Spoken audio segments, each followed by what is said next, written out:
12 avril 2026, 58 853 coureurs franchissent la ligne de départ du marathon de Paris, un nouveau record de participation.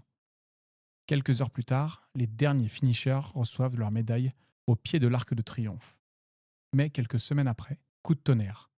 La ville de Paris écarte ASO, organisateur historique depuis 28 ans de l'événement, au profit d'un nouveau consortium baptisé Cadence.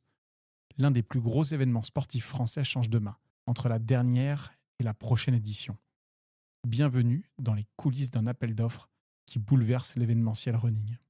Focus, c'est votre nouveau rendez-vous sur Good Morning Event. Aujourd'hui, on décrypte le basculement historique du marathon de Paris. Pour comprendre l'ampleur du séisme, il faut d'abord saisir ce que représente le marathon de Paris comme défi organisationnel. 42 km 195 à travers Paris, 58 853 participants au marathon en 2026 et près de 50 000 sur le semi-marathon, soit plus de 110 000 coureurs à gérer en moins de 2 mois sur un même périmètre urbain. Un des 5 plus grands événements marathons au monde, avec New York, Londres, Berlin et Chicago en participation. La logistique est pharaonique.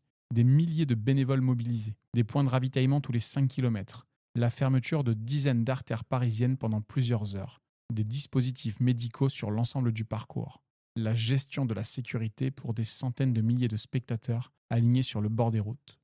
Et en parallèle, toute la dimension économique, sponsors, partenaires, retombées touristiques estimées à plusieurs centaines de millions d'euros pour la capitale. Depuis 1998, c'est ASO, Amaury Sport Organisation, qui gère cette machine. Le même groupe que le Tour de France, le Dakar, Paris-Roubaix.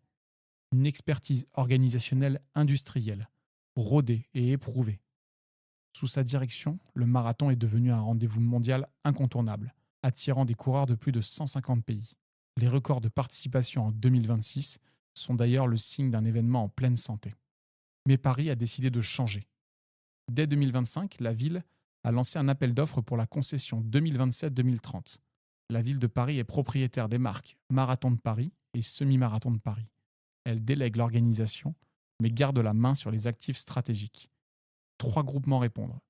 ASO, tenant du titre, un consortium Playground in Front O-Connection et le 3e larron, Cadence. Le cahier des charges révèle les priorités de la ville. La qualité du projet sportif et opérationnel pèse pour près de la moitié dans la note. L'offre financière, soit la redevance versée à la ville, compte pour 30%. Les engagements environnementaux complètent l'évaluation. Autrement dit, Paris ne cherche pas seulement un logisticien. Elle cherche une vision. C'est là que Cadence fait la différence. Ce groupement réunit 3 acteurs complémentaires aux expertises distinctes. Kenéo d'abord, l'un des grands organisateurs du sport en France. On lui doit notamment la gestion du relais de la flamme olympique en 2024. Son terrain de jeu, c'est la gestion opérationnelle de grands événements sportifs. Pas spécifiquement la course à pied, mais la mécanique événementielle à grande échelle. OSE ensuite, pour Outdoor Sports Experience. Un nom peut-être moins connu du grand public, mais bien ancré dans l'univers running. OSE organise l'Eco-Trail de Paris, la course FH du Viaduc du Millau et d'autres épreuves outdoor. C'est le spécialiste terrain du trio, celui qui connaît les contraintes réelles de l'organisation de courses à pied en milieu urbain et naturel. Havas Sport and Entertainment, enfin, la branche sport du géant de la communication.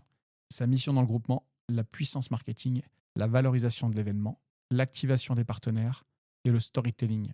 C'est le moteur de la visibilité internationale et de la montée en gamme commerciale. Ce trio dessine une ambition claire.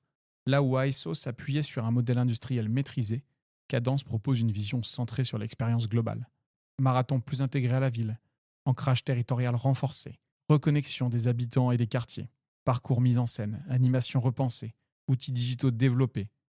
L'idée, rendre la course plus immersive, autant pour les 110 000 participants que pour les centaines de milliers de spectateurs. La question reste posée dans le milieu. Cadence, malgré ses expertises combinées, peut-il absorber un tel volume sans friction et en un temps record?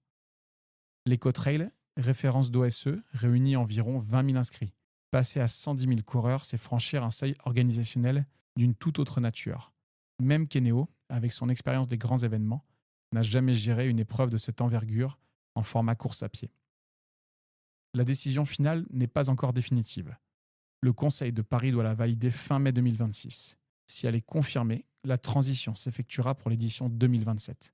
L'édition 2026, celle du record de participation, resterait donc la dernière sous la houlette d'ASO. Pour les professionnels de l'événementiel, ce basculement illustre une tendance de fond. Les grandes épreuves sportives urbaines ne sont plus seulement des événements sportifs. Ce sont des actifs économiques, touristiques et d'image que les collectivités locales pilotent stratégiquement.